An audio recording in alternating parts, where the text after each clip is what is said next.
Grandma's always had a thing for the sauce, and with the help of her ADD-driven granddaughter, Red, always had an everlasting supply of the good stuff.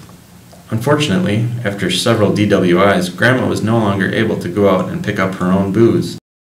Red, being a gentle and loving person, got her nickname due to her persistent wearing of her favorite red hat that she had received a few years earlier on her birthday. Red, being of a kind and timid nature, also found it difficult to concentrate on simple tasks due to her ever-present ADD. There had been word around town as of late of a wolf lurking in the woods. He was incredibly clever and keen. Red shrugged it off, as she does with most everything, and paid little to no thought on the matter.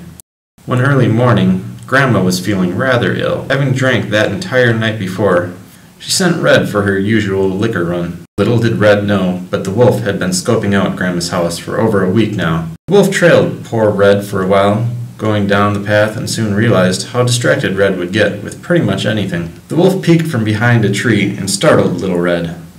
The wolf apologized and quickly changed the subject by pointing out a lovely field of daisies just up ahead. Red, with her ongoing battle with ADD, ran off ahead to admire the most beautiful of fields. The wolf, having won his first leg of sabotage, ran off to Grandma's house to complete the task at hand. The wolf let himself into the house.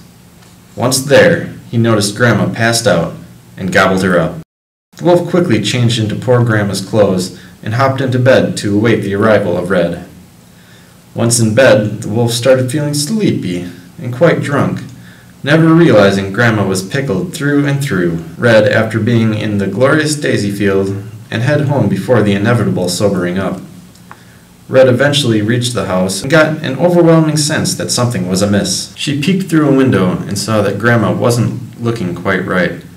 This simply could have been the result of too many mixers, but Red was still apprehensive. Once inside, the wolf groggily awakened, still very drunk, to find Red standing over top of him. "Grandma, what big ears you have!" "Grandma, what big eyes you have!" "Grandma, what big hands you have!"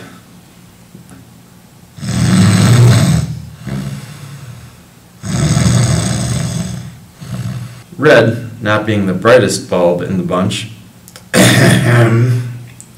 soon realized that Grandma had a higher alcohol tolerance.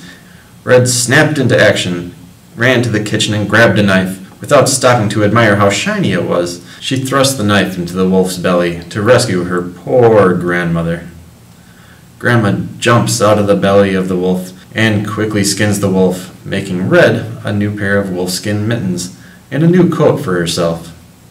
And that is the tale of the frightful endeavor overcome by Red and her excessively drunk grandma.